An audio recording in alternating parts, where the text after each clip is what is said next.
Цел век живите ги наградував, а мртвите ги почитував. Глава 27.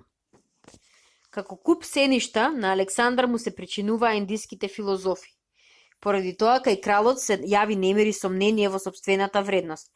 По доаѓањето во Персепол се насели во Ксерковата палата, која порано ја запали и потоа нареди да се угасне пожарот. Божествените почести, што пак му ги правеа додворувачите, почнаа да ги сфрлаат од такт, но сепак наспроти се ги сакаше повеќе од секогаш. Неговото тело, истоштено од напори и многу рани, од ден на ден слабееше. Катадневните работи околу управувањето со државниот колос ја рушеа неговата снага. Ноќе, кога ќе станеше самиот со себе, попусто бараше сон. Богот Хипнос ретко го посетуваше. Наместо тоа, пред очите на кралот се редеа сеништа на истепаните луѓе. Речиси секој ден го гледаше лицето на Филота, пегово и искривено од пакост, смуртениот клит и крупната и достоинствена појава на генералот Перменион. Во ушите на кралот одекнуваа гласовите на птиците од Индија, црцорливи, развлечени, писливи и крескави. Со нив се мешаше съскањето на змиите отровници, веењето на шакалите, ржењето на пантерите и подмолното рикање на лавовите. Стада раздразнети слонови кршеа дрвја и трчаа низ џунглата. Нивниот тропот се мешаше со грмотевиците на водопадите од големите и страшни индиски реки. Кралот се штрекна од полусон. Пред себе ги види индиските филозофи, а пред сите Дандамис, загрнат во бел чаршав. Филозофот го гледаше со мртви очи и не подкревајќи го гласот говореше: "Ако си ти Зевсов син, тогаш и јас сум Зевсов син.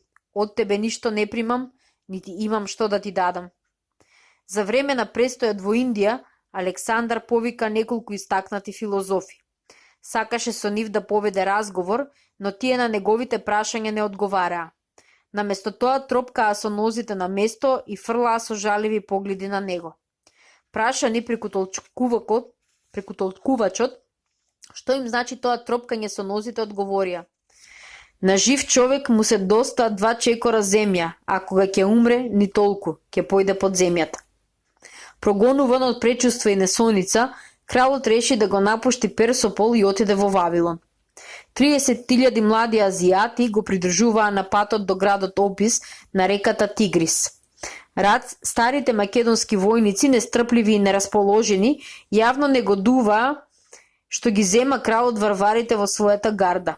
Нивното незадоволство дојде до врв кога Александар им соопшти дека сака од војската да ги испушти сите македонци што се изнемоштени од старост, воени напори и рани. "Сите нас ке не истера," зборуваа македонските војници.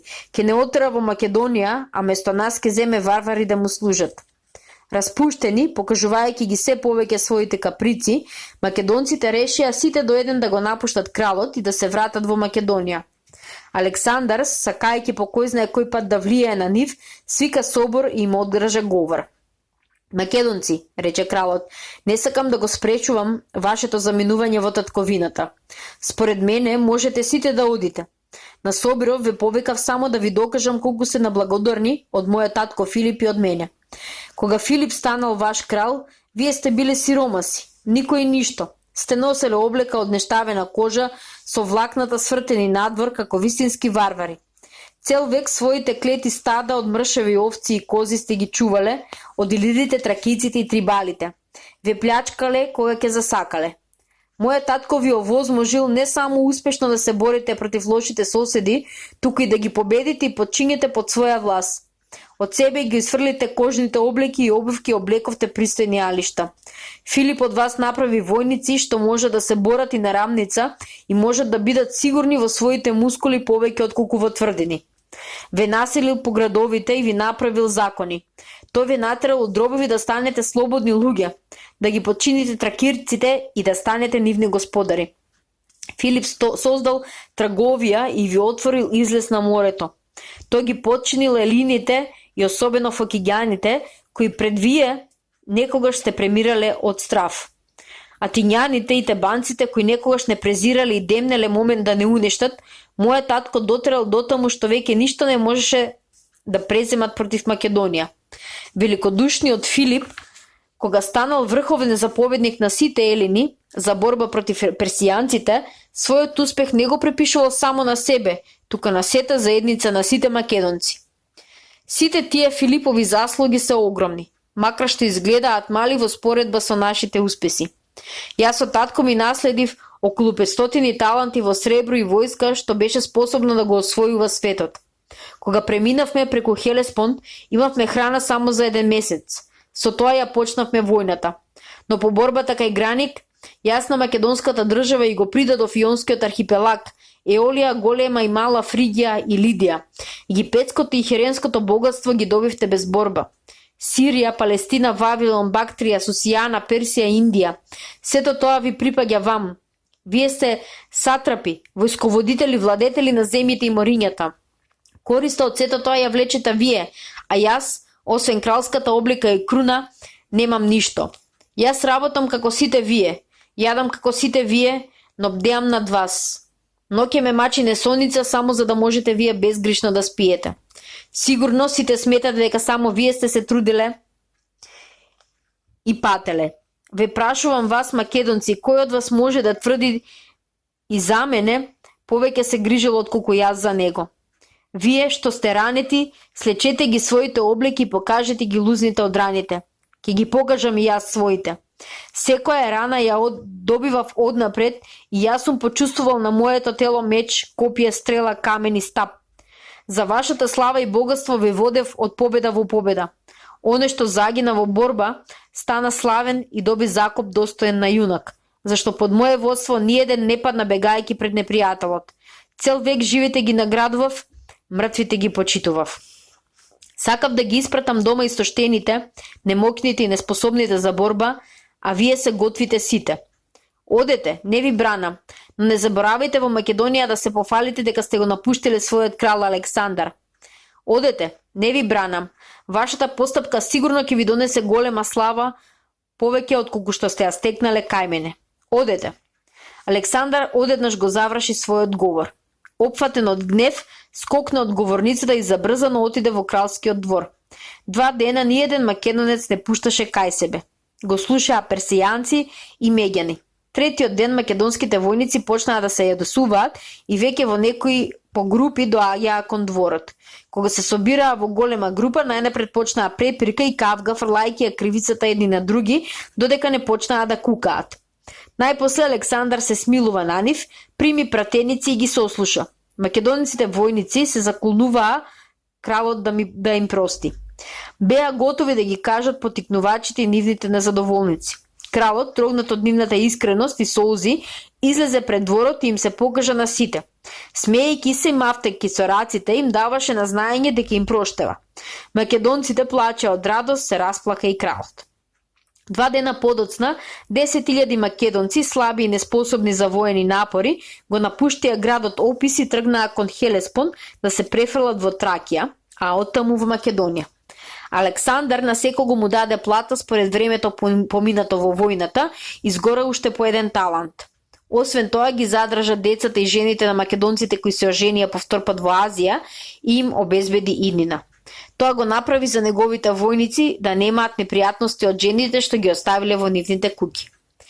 Колку му беше до тоа на кралот да им угоди на македонците опуштени во војската, се гледаше и по тоа што за водич им го постави Кратера, човек кого по Хевестиона најмногу го сакаше. Кратера го сака и македонските војници, зашто го осудуваше кралот што ги прифаќа персиските обичаи. На разделбата Александар му се обрна на Кратера. Ти испраќам во Македонија да го заземеш местото главен заповедник на Македонија. Тракија, Тесалија и слободна Елада. Ќе го замениш Антипатар, зашто тој се покажа неблагодарен и недостоен. Постојано ми праќа писма, се жали на мојата мајка дека е дрска, славолюбива и дека се меша во неговите работи. Нивната кавга веќе трае со години. Но Антипатар не знае дека една мајчиска солза е појака од сите обвинувања против неа. Со тие зборови Александар го испрати во татковината Кратера, обрнувајќи им се уште еднаш на македонците, им пожела среќен пат. Од градот Опис Александар отиде во Сус и се насели во кралскиот дворец. Неговите телесни чувари се изненадија кога слушнаа дека треба сите да се женат со персијанки. Александар, покрај Роксана, керката Оксијарова, ја зеде жаена и Дариевата керка Статира, начина Барсина, и незината сестра Дрипетида му ја даде на Хефестион. При тоа се оженија најистакнатите кралски офицери: Пердикап, Толомер, Неарх, Селеух и преку 80 други војници од гардата кралска придружба. Во тоа време се оженија околу 10.000 македонци во Азија. Сите зедоа жени персијанки и меѓанки. Ниеден брак не остана без особен свадбен подрак. Наскоро Александар го напушти Сус и отиде во Варвел.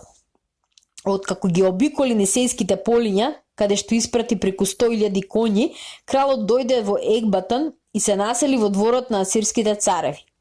На широката полјана, добро уредена, кралот организира гимнастички и музички надпревари. Меѓу многоти истакнати уметници, со кралот беше и Лисипот Сикиона, познат по тоа што направил неколку скулптури за Александар. Тој уметник најдобро го учил достоинственото држење на кралот, енергичните линии на лицето и мечтателниот поглед. Покрај кралот исто така седеше и скулпторот и сликар Микон, особено прочиен по сликата што ја представуваше борбата на Амазонка со атињаните.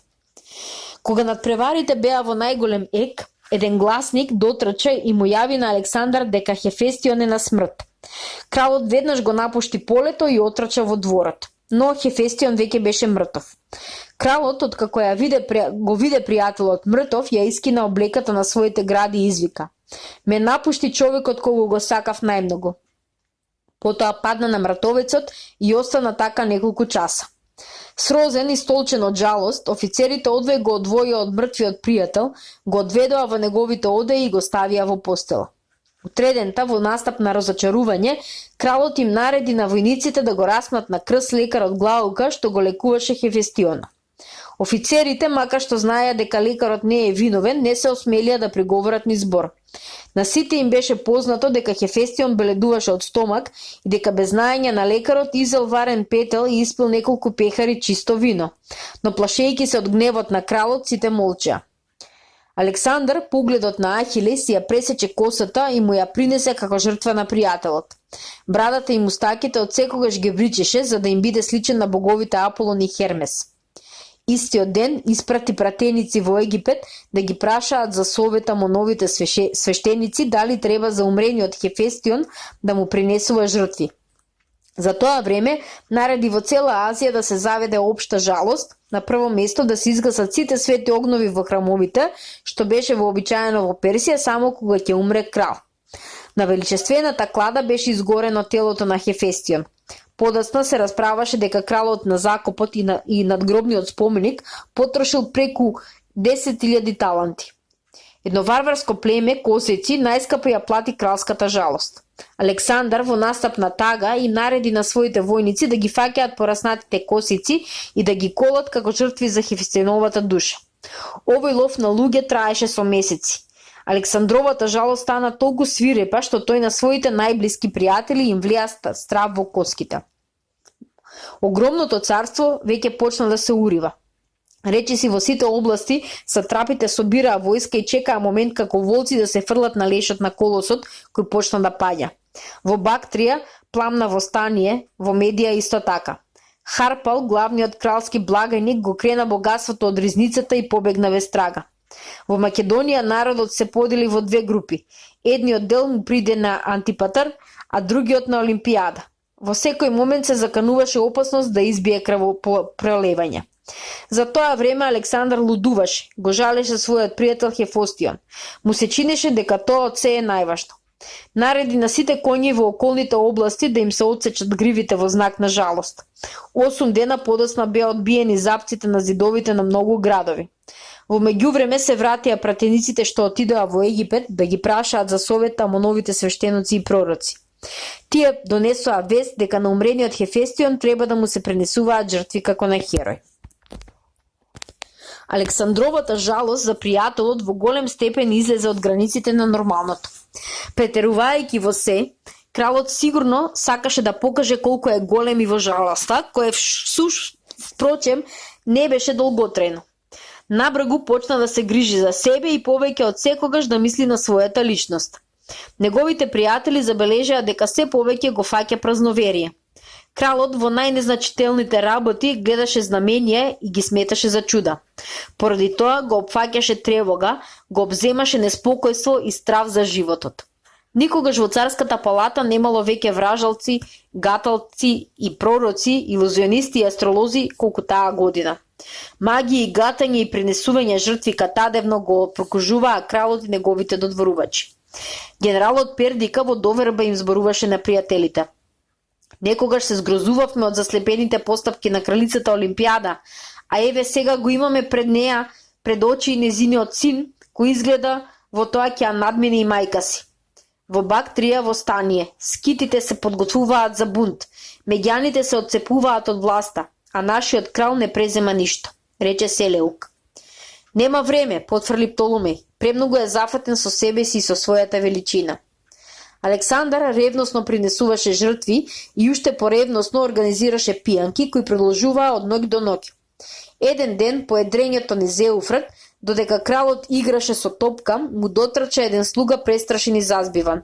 Кралу, рече, некаков човек се вовлече во твојата вила, никој не го познава, непознат. Каков човек? Праша Александар пребледувајќи. Никој не го знае, повтори слугата треперејќи од страв. Врезе во кралската сала, ја наметна твојата наметка, ја стави круната на глава и седна на престолот. Слугата замолча. Кралот се загледа во земјата и се замисли. Според верувањето на персијанците, ако некој седне на кралскиот престол, сигурно е дека на кралот му престои смрт. Тогаш на игралиштето дотрчаа група скопеници, слушатели и дворјани. Сите беа исплашени, плачеа и мафтаа со рацете и викаа: "Тој седи на престолот, ништо не зборува, само гледа, не сака да слезе од престолот." Кралот полека се упати кон вилата. Не се разбесне, напротив, беше столчен.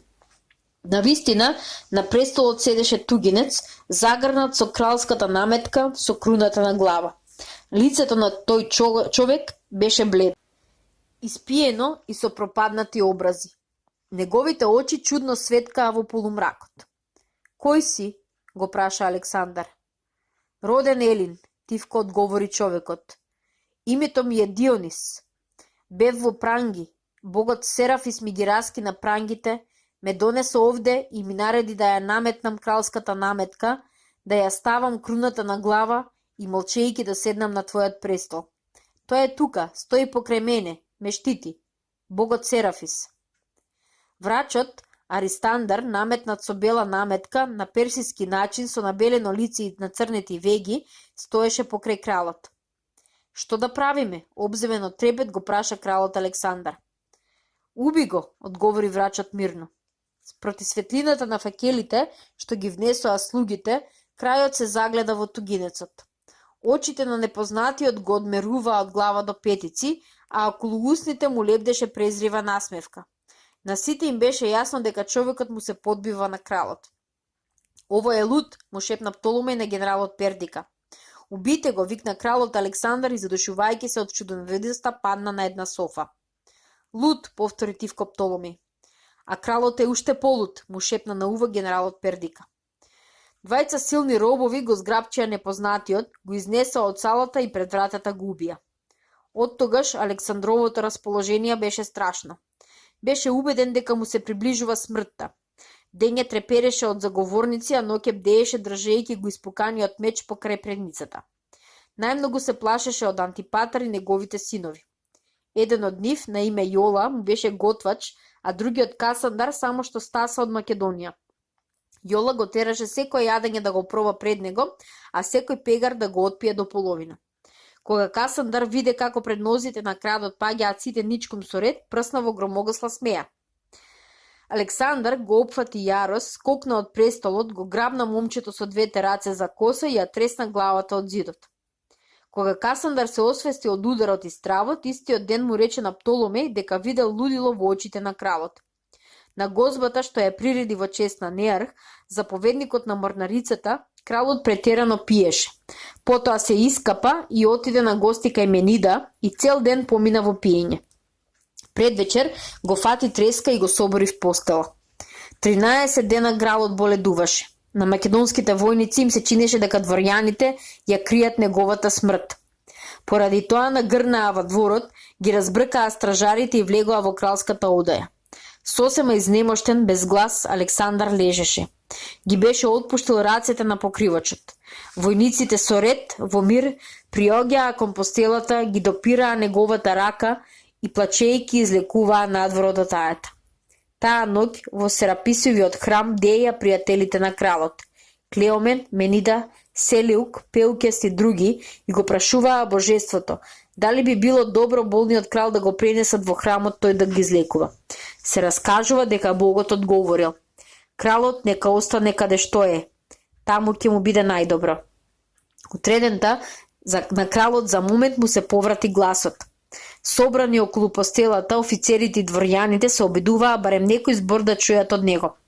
Кралу, кому му го оставаш престолот, праша Селиук. Смртникот се загледа на војникот, се насмевна и тивко рече: на најдобриот, потоа уште потивко додаде: гледам дека поради мене ќе има големи погребни надпреварувања. Тие беа последните зборови на кралот.